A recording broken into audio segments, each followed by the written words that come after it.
नमस्कार, मैं हिमांशु शर्मा हाजिर हूँ आपके अपने इस चैनल कृष्णा अकेडमी पर लेकर रीजनिंग की एक और क्लास। जैसा कि आप लोगों को पता है कि अभी हम क्यूब वाला चैप्टर यानी घन वाले चैप्टर के ऊपर डिस्कशन कर रहे हैं। इसके अंदर हमने अभी तक 2 क्लास हम ले चुके हैं। जिन बच्चों ने अभी तक वो लेक्चर नहीं देखे हैं तो पहले उन्हें देखें ताकि आज वाले लेक्चर से वो अच्छे से कनेक्ट हो सके। बात करें हमने अभी तक जो पढ़ा उसके अंदर हमने क्यूब को कट करना हमने उसको अच्छे से सीख लिया और कितने छोटे घन मिलेंगे उसके बारे में हमने डिटेल में डिस्कशन किया और किसी भी घन को कट करने के लिए कितने कट्स की रिक्वायरमेंट होगी वो भी हमने अच्छे से डिस्कस कर लिया। अब आज जो हम पढ़ने वाले हैं वो है क्यूब का क्लासिफिकेशन यानी छोटे छोटे घन जो मिलेंगे उनका क्लासिफिकेशन, उनका वर्गीकरण। ठीक है, तो आज की जो हेडिंग है उसे आप लिख लीजिए, वो है classification of small cubes. Classification of small cubes, Hindi में अगर बोलें तो इसका मतलब है छोटे घनों का वर्गीकरण। ठीक है दोस्तों, छोटे घनों का वर्गीकरण। बात करें क्लासिफिकेशन का तो देखिए इसका मतलब है इनकी क्वालिटी के हिसाब से। क्वालिटी का मतलब क्या है? क्वालिटी का मतलब है कि छोटे घनों की कितनी सतह आपको दिखाई देगी, उस सतह दिखाई देने के बेसिस पर ही हम उनका क्या करेंगे, उनका वर्गीकरण हम करने वाले हैं। बात करें हम एक एग्जांपल की तो देखिए इसको अगर हम हटा देते हैं, अगर हम बात करें कि हमने एक 3x3x3 का एक घन, उसे अगर हमने कट किया, ये 3x3x3 का घन है, इसे हमने कट किया 1x1x1 में, तो कुछ इस तरह का आपको डायग्राम देखने को मिलेगा। ठीक है दोस्तों, इस तरह का कुछ डायग्राम आपको देखने को मिलेगा। क्लियर? चलिए, अगर इस तरह का डायग्राम आपको देखने को मिलेगा, अगर ये तो था 3x3x3 का जो घन था उसे हमने 1x1x1 के अंदर क्या किया, कट किया। इसी के अंदर एक एग्जांपल और लेते हैं कि अगर मान लीजिए 4x4x4 का एक घन है, या फिर ऐसा करते हैं 5x5x5 का एक घन है, इसे हमने 1x1x1 में तोड़ा तो कुछ इस तरह का आपको डायग्राम देखने को मिलेगा। ये 5x5x5 का एक घन है, इसे जब आप 1x1x1 में तोड़ेंगे तो 5 हिस्से, तो कट कितने लगेंगे, 4 कट लंबाई पे, कुछ इस तरह से।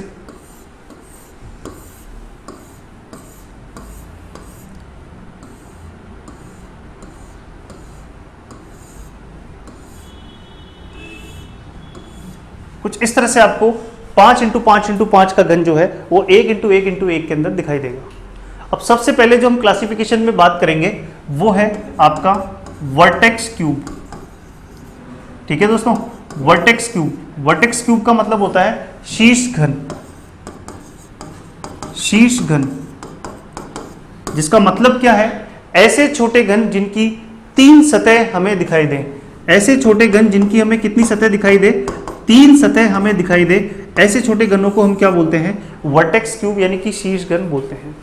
ठीक है दोस्तों, अब देखते हैं कि ये छोटे घन आपको कहां पर मिलेंगे और किस तरह से आपको दिखाई देंगे। तो जैसे ये हमारा क्यूब है, इस क्यूब के ऊपर अगर हम बात करें तो आप देख सकते हैं कि इस क्यूब के अंदर आप अगर वर्टेक्स का मतलब होता है शीर्ष यानी कोने, अगर कोने के ऊपर देखें तो ये जो कोने वाला घन है इसकी आपको कितनी सतह दिखाई दे रही है, 1, 2 और 3। आपको कितनी सतह दिखाई दे रही है, आपको 3 सतह दिखाई दे रही है इस वर्टेक्स वाले क्यूब की। ठीक है, इसी तरह से इस कोने के ऊपर बात करें तो इसकी भी 1, 2 और 3 सतह आपको दिखाई दे रही है। तो अगर आप किसी भी कोने पे जाएंगे तो कोने पे आपको जो घन की सतह दिखाई देगी वो कितनी सतह दिखाई देगी, आपको 1, 2 और 3 सतह आपको दिखाई देगी। ठीक है, यानी कि 3 सतह दिखाई दे, ऐसे छोटे क्यूब आपको कहां पर देखने को मिलेंगे, ऐसे छोटे क्यूब आपको देखने को मिलेंगे किनारों पर। कहां पर देखने को मिलेंगे, आपको मिलेंगे किनारों पर यानी कि शीर्ष पर, किनारों पर देखने को मिलेंगे। इसीलिए इन छोटे घनों का नाम क्या होता है, इन छोटे घनों का नाम होता है शीर्ष घन। और किसी भी घन के अंदर मैं बात करूं तो ये जो घन था, इस घन में या किसी भी घन में बात करें तो कोने कितने होंगे, तो कोने होंगे 8।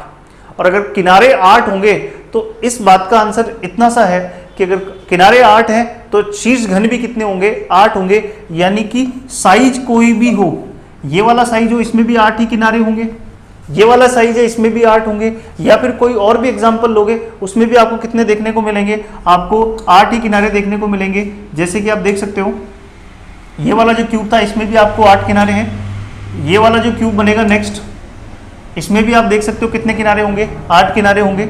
ये वाला जो क्यूब है इसमें भी कितने किनारे होंगे, 1 2 3 4 5 6 7 और एक पीछे छुपा हुआ है 8। इससे अगर और साइज बड़ा लेंगे 6 × 6 × 6 का, तो 1 2 3 4 5 6 7 और एक पीछे छुपा हुआ है 8। यानी कि साइज कोई सा भी हो, आपके कोने हमेशा कितने होंगे, 8। तो आपको देख सकते हैं 3 सतह आपको दिखाई दे रही है, तो आपको शीर्ष घन भी कितने मिलेंगे, आपको शीर्ष घन कितने होंगे, आपके हमेशा 8 शीर्ष घन होंगे। क्लियर है? तो शीर्ष घन का आंसर हमेशा कितना होगा, 8 होगा। यानी कि कोई भी साइज हो, शीर्ष घन 8 होंगे। अब बात करते हैं नेक्स्ट पॉइंट की। ये था आपका 3 सतह दिखाई दे। अब बात करता हूं दूसरा जो क्यूब है, इसे बोलते हैं हम मिडिल क्यूब। मिडिल क्यूब का मतलब होता है मध्य घन, और इसकी जो परिभाषा है वो है जिनकी एक समय में 2 सतह आपको दिखाई दे। कितनी सतह दिखाई दे, एग्जैक्टली 2 सतह दिखाई दे, ऐसे छोटे घन क्या कहलाते हैं, मिडिल क्यूब कहलाते हैं। दिखाने की कोशिश करता हूं आपको कि ये मिडिल क्यूब कहां पर प्रेजेंट होते हैं। तो अगर आप ध्यान से देखें इस क्यूब को, तो इस क्यूब के अंदर, इस भुजा के अंदर, इस भुजा पर देखें, किसी भी एक भुजा पर देखें, तो इस भुजा के मध्य में जो घन है, मध्य में जो घन है वो कितनी सतह दिखा रहा है, वो 1 और 2 सतह आपको दिखा रहा है। किनारों पे जो सतह है, किनारों पे जो है वो आपको 3 सतह दिखाई देगी, पर जो मध्य में है उनकी 2 सतह देगी। आप कोई भी भुजा ले लीजिए, उसके मध्य में जो घन है उसकी कितनी सतह दिखाई देगी, आपको 2 सतह दिखाई देगी। तो किसी भी क्यूब की भुजा के मध्य में स्थित होंगे कौन से घन, आपके मध्य घन, इसलिए इनका नाम भी क्या है, मिडिल क्यूब। अब बात करें कि इनकी कैलकुलेशन कैसे की जाएगी, तो देखिए इनकी कैलकुलेशन पहले तो मैं आपको विदाउट एनी फॉर्मूला बताता हूं, ताकि अगर फॉर्मूला याद भी नहीं है तो भी आप आसानी से निकाल सकें।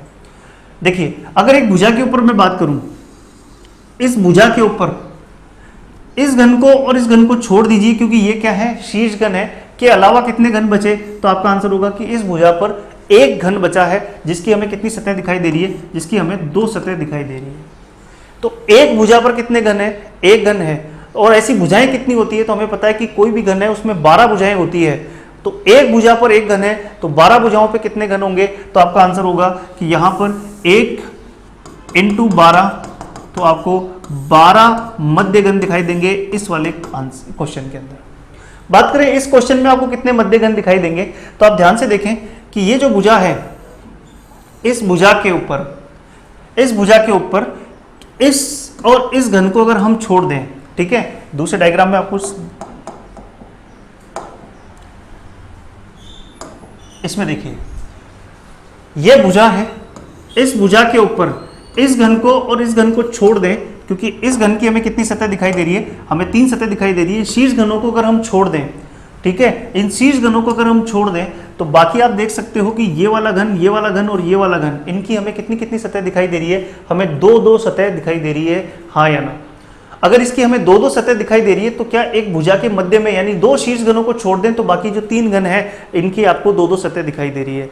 एक भुजा पर 3 दिखाई दे रहे हैं, तो ऐसी भुजाएं कितनी होगी, 12, तो 3 × 12, तो इसका आंसर कितना आएगा, 36। यानी कि आपको इसमें कितने घन दिखाई देंगे, आपको 36 मध्य घन दिखाई देंगे। यहां तक की बात क्लियर है, 36 मध्य घन दिखाई देंगे। अब बात करें इसके फॉर्मूले की, तो देखिए इसका फॉर्मूला कैसे बनेगा।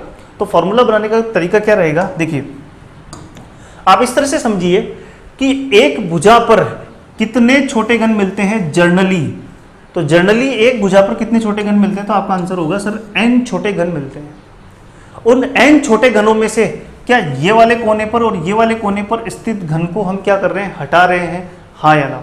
अगर इस वाले कोने पर और इस वाले कोने पर स्थित घनों को हटा रहे हैं, तो कितने घन बचेंगे एक भुजा पर, तो आपका आंसर होगा कि सर n छोटे घन थे, उनमें से 2 शीर्ष घनों को हटा दिया, तो शेष कितने बचे, n-2 मध्य घन बचे एक भुजा पर, हाँ या ना।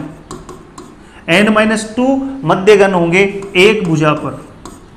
अब आपका इतनी सी बात और समझिए कि n-2 मध्य घन होंगे एक भुजा पर, और एक घन में हमेशा भुजाएं कितनी होगी, 12। तो एक भुजा पर n-2 है, तो 12 भुजाओं पर कितने होंगे, n-2 × 12। बस यही आपका फॉर्मूला बन गया मध्य घन निकालने का, n-2 × 12। और n क्या है वो आपको बहुत अच्छे से पता है, n अनुपात है बड़े घन की भुजा व छोटे घन की भुजा का। ठीक है, तो वापस लौट आते हैं वहां पर। तो यहां पर इस मध्य घन का फॉर्मूला हमने क्या देखा, n-2 इंटू 12, यानी n का मान पता चल जाए तो हम बिना डायग्राम के हम बता सकते हैं कि मध्य घन कितने होंगे। यहां पर n का मान कितना होगा, तो आपने देखा 3 इंटू 3 इंटू 3 का घन था, उसे 1 इंटू 1 इंटू 1 में तोड़ा तो n का मान होगा 3/1 3। ठीक है, n का मान 3 है, इसे पुट करते हैं 3 माइनस 2 1 और 1 इंटू 12 12, और आप देख सकते हैं यहाँ पर कितने घन आ रहे हैं 12। जैसा कि आपने इसका निकाला था 36 घन निकल कर आए थे। अब एक बार फॉर्मूले से निकाल के देखते हैं, तो यहाँ पर आप देख सकते हो n का मान कितना होगा 5/1, यानी n का मान है 5। n का मान 5 है, इस फॉर्मूले में n का वैल्यू रखते हैं 5 माइनस 2 कितना हुआ 3, और 3 इंटू 12 36। तो इसका मतलब ये 36 जो आंसर आ रहा है ये आप डायरेक्टली किस तरह से निकाल सकते हैं, फॉर्मूले से भी निकाल सकते हैं।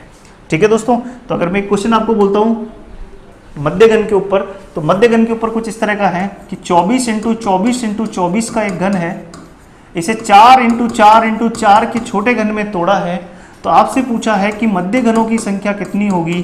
तो आप कैसे बताएंगे इसका आंसर विदाउट एनी डायग्राम, तो आपका आंसर होगा कि सर n का मान कितना होगा, ये निकाल लीजिए 24/4, ये आएगा 6, n का मान 6 आएगा।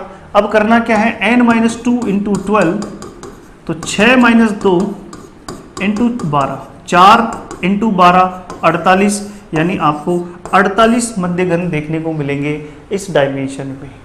क्लियर है बात, यहाँ तक की बात समझ में आई। चलिए, मध्य घन आपको समझ में आ गए, शीर्ष घन आपको समझ में आ गए। शीर्ष घन 3 सतह जिनकी दिखाई दे, मध्य घन जिनकी 2 सतह दिखाई दे। अब बात करते हैं सेंट्रल क्यूब। सेंट्रल क्यूब यानी कि केंद्रीय घन। तीसरा जो पॉइंट है वो है सेंट्रल क्यूब। सेंट्रल क्यूब का मतलब होता है केंद्रीय घन। केंद्रीय घन जिनकी एक सतह आपको दिखाई दे,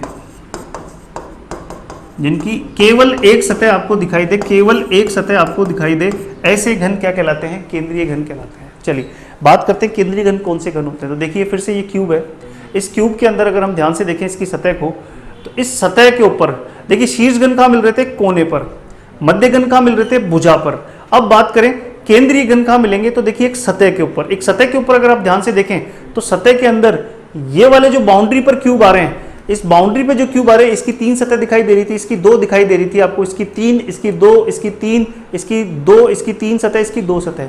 पर ये जो बीच में क्यूब आ रहा है रेड वाला, इसकी आप एक सतह ही देख सकते हो, चाहे आप इसको इधर इधर कहीं भी घुमा लीजिए, इसका आपको केवल एक सतह ही दिखाई देगा। इन्हीं को बोलते हैं हम सेंट्रल क्यूब। क्लियर है दोस्तों, इन्हीं को बोलते हैं हम सेंट्रल क्यूब। तो एक सेंट्रल क्यूब यानी कि केंद्रीय घन कहां पर मौजूद होगा, एक सतह के मध्य में स्थित होगा। क्लियर है, एक सतह के मध्य में स्थित होगा।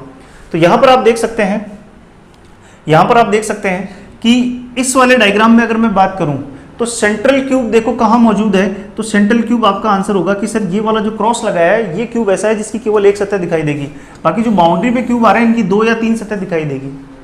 अब इतनी सी बात समझो कि एक सतह पर कितने सेंट्रल क्यूब यानी मध्य घन है, सॉरी केंद्रीय घन है 1, और सतह कितनी होगी 6।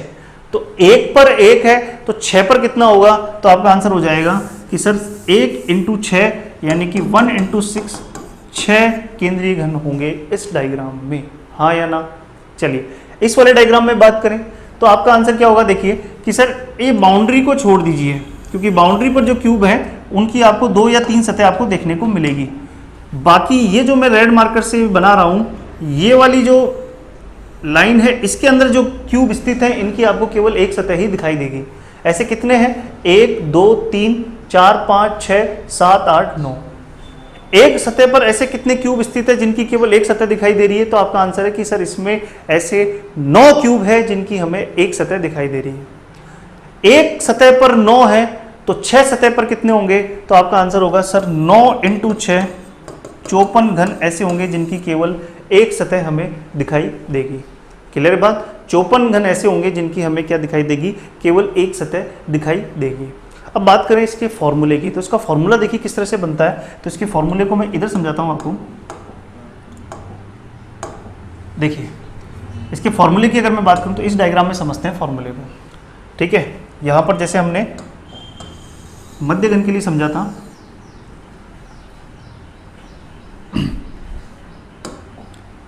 चलिए देखिए, अगर इस क्यूब के अंदर मैं बात करता हूं तो ये आपका वही क्यूब है 5 × 5 × 5 का, जिसको 1 × 1 × 1 में तोड़ा था आपने।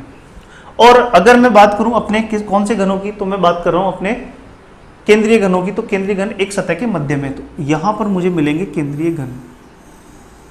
ध्यान से समझना इसका फॉर्मूला कैसे बनता है, ठीक है।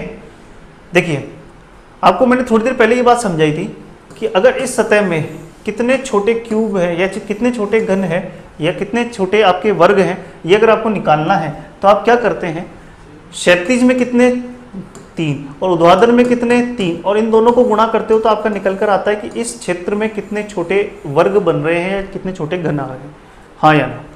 अब ध्यान से समझिए कि अगर मैं यहाँ पर बात करूँ कि एक भुजा पर, जनरल बात कर रहा हूँ, तो एक भुजा पर कितने छोटे घन होंगे, तो आपका आंसर होगा कि सर n छोटे घन होंगे। इधर भी एक भुजा पर कितने छोटे घन होंगे, तो आपका आंसर होगा सर n छोटे घन होंगे, हाँ या ना। और चूंकि जब मध्य घन निकालेंगे तो ये जो बाउंड्री मैं बना रहा हूं, ये बाउंड्री आपके कंसिडर नहीं होगी, हाँ या ना। यानी ऊपर से एक घन और नीचे से एक घन हटेगा, ठीक है, ऊपर से एक घन और नीचे से एक घन हटेगा, ऊपर से और नीचे से एक घन हटेगा। अगर ऊपर से एक घन हटेगा और नीचे से एक घन हटेगा, टोटल कितने घन थे n, उसमें से ऊपर से एक घन हट गया, नीचे से एक घन हट गया, तो क्या यहां पर n-2 घन होंगे, हाँ या ना। इसी प्रकार आप देख सकते हैं इस भुजा पर n छोटे घन है, इसमें इधर से एक घन हट गया, इधर से एक घन हट गया, तो यहाँ कितना बचा, n-2 घन बचा, यस और नो, ठीक है। जो फॉर्मूले को रटने में विश्वास नहीं रखते हैं उन्हीं के लिए ये चीज समझा रहा हूँ कि फॉर्मूला कैसे आया। तो आपने देखा n छोटे घन थे, ऊपर से एक घन हट गया, नीचे से एक घन हट गया, तो n-2 बचा। इसी तरह से यहां पर भी n छोटे घन थे, एक इधर से हट गया, एक इधर से हट गया, तो कितना बचा, n-2। और जैसा कि मैंने आपको समझाया कि अगर किसी भी क्षेत्र में कितने छोटे स्क्वायर हैं, तो आप क्या करते हैं, दोनों जो संख्या है इनको मल्टीप्लाई करते हैं। तो यहां पर कितने छोटे घन है, n-2, और यहां कितने हैं, n-2। तो क्या मैं इन दोनों को गुणा कर दूं, क्या मैं इन दोनों को गुणा कर दूं, तो क्या मुझे ये बताएगा कि इस क्षेत्र में कितने छोटे घन हैं। तो n-2 इंटू n-2 मुझे ये बता देगा कि एक सतह पर कितने मध्य घन होंगे, हाँ या ना। इसी को आप लिख सकते हो n-2 का स्क्वायर। यह है एक सतह पर स्थित मध्य घनों, केंद्रीय घनों की संख्या, एक सतह पर स्थित केंद्रीय घनों की संख्या, एक सतह पर केंद्रीय घनों की संख्या। अगर एक सतह पर इतने केंद्रीय घन है तो सतह कितनी है, 6, तो 6 पर कितने होंगे, इतने होंगे। यही फॉर्मूला है जिसे आप रखते हो, n-2 का स्क्वायर इंटू 6, ठीक है दोस्तों। तो इस तरह से ये फॉर्मूला बना है। अगर ये इस तरह से ये फॉर्मूला बना है तो अब हम आ जाते हैं हमारे यहाँ पर। तो यहाँ पर कितने केंद्रीय घनों की संख्या आप कैसे लिखेंगे, तो केंद्रीय घनों की संख्या आप लिखेंगे n-2 का स्क्वायर इंटू 6, ठीक है। चूंकि ये गणना आपने पहले इस तरह से करी थी, अब बिना डायग्राम के करते हैं। तो यहाँ पर बस आप इतनी सी चीज देखो कि n का मान कितना होगा, तो आपका आंसर है सर यहाँ n का मान होगा 3। जरा 3 इसमें रख के देखते हैं, 3 - 2 1, 1 का स्क्वायर 1 इंटू 6 6, तो क्या यहाँ केंद्रीय घन 6 आए। यहाँ देखते हैं n का मान रखकर, यहाँ n का मान कितना था 5, 5 - 2 3, 3 का स्क्वायर 9, 9 इंटू 6 54, तो क्या यहाँ 54 केंद्रीय घन देखने को मिले थे, हाँ या ना। क्लियर है बात। तो ये बात थी किसके बारे में, ये बात थी आपके केंद्रीय घन जिनकी कितनी सतह दिखाई दे, एक सतह आपको दिखाई दे। क्लियर है यहाँ तक की बात। चलिए यहाँ तक की बात आपको क्लियर है। अब आते हैं हम चौथे वाले टाइप के ऊपर, अंतः केंद्रीय घन। अंतः केंद्रीय घन, तो देखिए अगर मैं बात करूं किसी घन की, तो अगर 27, जैसे कि अगर मैं 3 × 3 × 3 वाले घन की बात करता हूं, 3 × 3 × 3 वाले घन की बात करी थी, इसमें मैंने आपको बताया था टोटल कितने घन होते हैं। तो आपका जवाब था कि सर हमने निकाला था इसमें 27 छोटे घन देखने को मिलते हैं। कितने छोटे घन देखने को मिलते हैं, 27 छोटे घन आपको देखने को मिलते हैं। अब 27 छोटे घन में से आपने देखा कि 8 घन ऐसे थे जिनकी हमें कितनी सतह दिखाई दे रही थी, हमें 8 घनों की 3 सतह दिखाई दे रही थी, ठीक है। उसके बाद हमने देखा कि 12 ऐसे घन थे जिनकी हमें कितनी सतह दिखाई दे रही थी, 2 सतह दिखाई दे रही थी। फिर उसके बाद हमने देखा 6 ऐसे घन थे जिनकी हमें कितनी सतह दिखाई दे रही थी, हमें उनकी 1 सतह दिखाई दे रही थी। टोटल कितने घन थे दोस्तों, 27 घन थे। 27 में से 8 ऐसे थे जिनकी हमें 3 सतह दिखाई दे रही थी, ठीक है। फिर उसके बाद 12 घन ऐसे थे जिनकी हमें कितनी सतह दिखाई दे रही थी, 2 सतह दिखाई दे रही थी। 6 घन ऐसे थे जिनकी हमें कितनी सतह दिखाई दे रही थी, 1। अगर आप इनको जोड़ते हैं तो आप यहाँ पर देखते हैं टोटल कितने आते हैं, 26। कितना आता है, 26 और हमने टोटल घन कितने देखे थे 27। इसका मतलब एक घन ऐसा है जो हमारी नज़र से कहीं ना कहीं बच गया है, हमारी नज़र से बच गया है वो। उसके बचने का कारण ये है कि उसकी एक भी सतह हमें नहीं दिखाई दे रही थी, इसलिए हम उसे नहीं देख पाए और इसलिए हम उसे काउंट नहीं कर पाए। जो घन अंदर छुपे हुए हैं, जिनकी हमें एक भी सतह दिखाई ना दे, उन्हीं को बोलते हैं हम अंतः केंद्रीय घन, इनर सेंट्रल क्यूब। ठीक है, जिनकी एक भी सतह दिखाई ना दे, जिनकी एक भी सतह दिखाई ना दे, उन्हीं को बोलते हैं इनर सेंट्रल क्यूब। देखते हैं कि इनर सेंट्रल क्यूब यहां पर किस तरह से छुपकर बैठा है। चलिए, अगर इनर सेंट्रल क्यूब को देखें तो देखिए, इसको हम क्या करते हैं, लेयर बाय लेयर आपको मैं समझाता हूं। इसकी लेयर को, फर्स्ट लेयर को अलग करता हूं। तो फर्स्ट लेयर देखिए आपको कुछ इस तरह से दिखेगी, ये पहली लेयर है, ये कुछ आपको इस तरह से देखने को मिलेगी।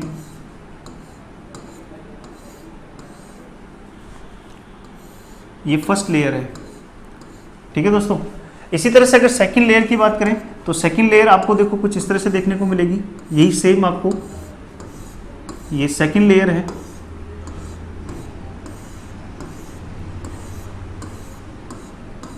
और ये नीचे वाली लेयर है, ये आपको कुछ इस तरह से देखने को मिलेगी।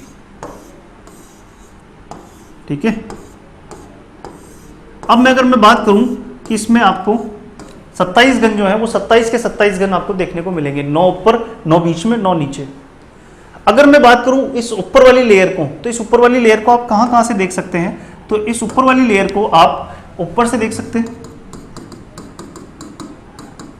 ऊपर से देख सकते हैं। ये तीर का चिन्ह ये बता रहा है कि आप कहां कहां से देख सकते हैं। आप इस तरह से देख सकते हैं, आप पीछे से यहां से देख सकते हैं, आप इधर से देख सकते हैं। तो आप ऐसा देख पा रहे हैं कि यहां पर जो 9 घन है, इन 9 घन में से प्रत्येक घन की कोई ना कोई एक सतह तो आप कहीं ना कहीं से देख ही सकते हैं। इसका मतलब यहां पर ऐसा कोई भी घन नहीं होगा जिनकी हमें एक भी सतह दिखाई ना दे।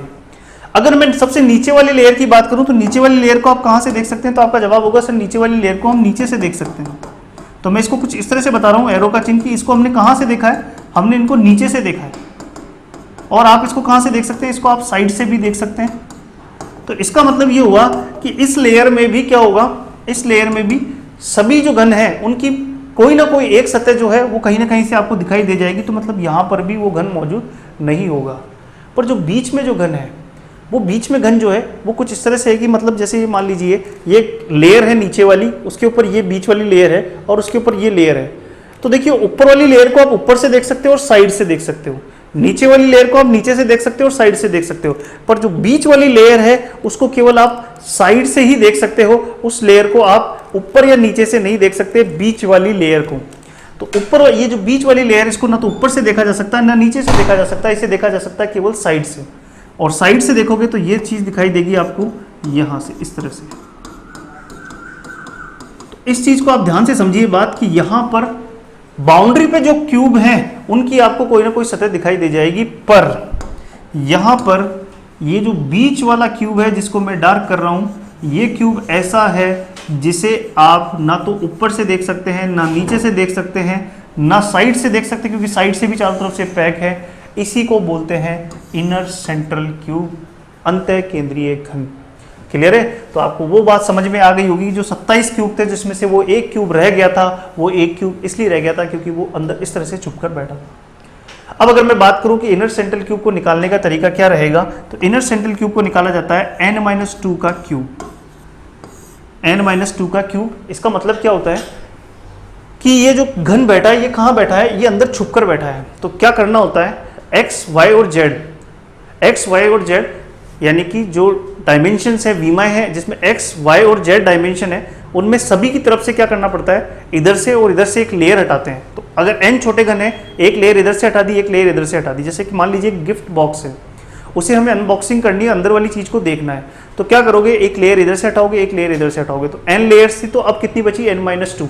इसी तरह से चौड़ाई के ऊपर भी एक लेयर इधर से हटाई और एक लेयर इधर से हटाई, तो n-2 थे, n थे, एक लेयर इधर से हटा दी, एक लेयर इधर से हटा दी, तो इधर भी कितना बचा, n-2। यानी समझाने की कोशिश करता हूं, n लेयर थी x, y और z डायमेंशन पर। यहां पर n लेयर थी तो बची कितनी n-2। ऐसी ऊपर से हटा दी, नीचे से हटा दी तो कितनी बची n थी n-2। इसी तरह से एक इधर से हटा दी, एक इधर से हटा दी तो कितनी बची n-2। तो जैसा कि आपने शुरुआत में देखा था कि n क्यूब आपको बता देता था छोटे घनों की संख्या, इसी तरह से अब कितने बचे हैं, हर डायमेंशन पर, हर भुजा पर n-2 बचे हैं। तो यहां पर अब क्या करना है, तीनों का गुणनफल n-2 का क्यूब करना है, तब आपको वो क्या बताएगा, इनर सेंट्रल क्यूब बताएगा। जिनको ये बात नहीं समझ में आई कोई बात नहीं, आप इस फॉर्मूले को ध्यान रख सकते हो, और जिनको ये बात मैंने जो बताई समझ में आ गई तो इसको फिर आप इस तरह से समझ सकते हैं। यानी कि अगर इनर सेंट्रल क्यूब निकालने हैं तो जैसे कि अब n का मान अगर 3 था तो 3 - 2, 1 का क्यूब 1, तो आपने देखा वो एक छोटा क्यूब अंदर छुपा हुआ था। अगर n का मान 5 है तो 5 - 2 3, 3 का क्यूब 27, यानी कि n का मान अगर 5 है, यानी कि अगर कोई इस तरह का डायग्राम है, ठीक है, इस तरह का डायग्राम है, तो इसके अंदर कितने छोटे क्यूब छुपे हुए रहेंगे। तो n का मान अगर 5 है तो 5 - 2 का क्यूब कितना होगा 27, और इसका मतलब ये हुआ कि अंदर 27 क्यूब क्या होंगे, छुपकर बैठे होंगे। क्लियर दोस्तों। क्या ऐसा क्यूब दिखाई देगा जिसकी 4 सतह दिखाई दे, तो इसका आंसर होगा ऐसा कोई भी क्यूब नहीं होगा जिसकी 4 सतह हमें दिखाई दे। मैक्सिमम 3 सतह देख सकते हैं, उससे कम 2 देख सकते हैं, उससे कम 1 देख सकते हैं, उससे कम 0। 3 सतह दिखाई देगी तो उसे हम वर्टेक्स क्यूब बोलेंगे, 2 सतह दिखाई देगी तो हम उसे मध्य घन बोलेंगे, 1 सतह दिखाई देगी तो हम उसे केंद्रीय घन देखेंगे, और अगर एक भी सतह दिखाई ना दे तो उसे हम अंतः केंद्रीय घन बोलते हैं। ये था क्यूब का क्लासिफिकेशन। आई होप आपको ये चीज़ समझ में आई होगी और अच्छा भी लगा होगा इसको पढ़कर, क्योंकि मैंने आपको केवल फॉर्मूले नहीं रटाए, उसको ये भी समझाया कि वो किस तरह से फॉर्मूले बनते हैं। ठीक है दोस्तों, अगर ये वीडियो आपको पसंद आया तो इसे ज़्यादा से ज़्यादा आप शेयर कीजिए अपने दोस्तों के बीच में, और मिलते हैं रीजनिंग के एक और क्लास में। तब तक के लिए थैंक यू।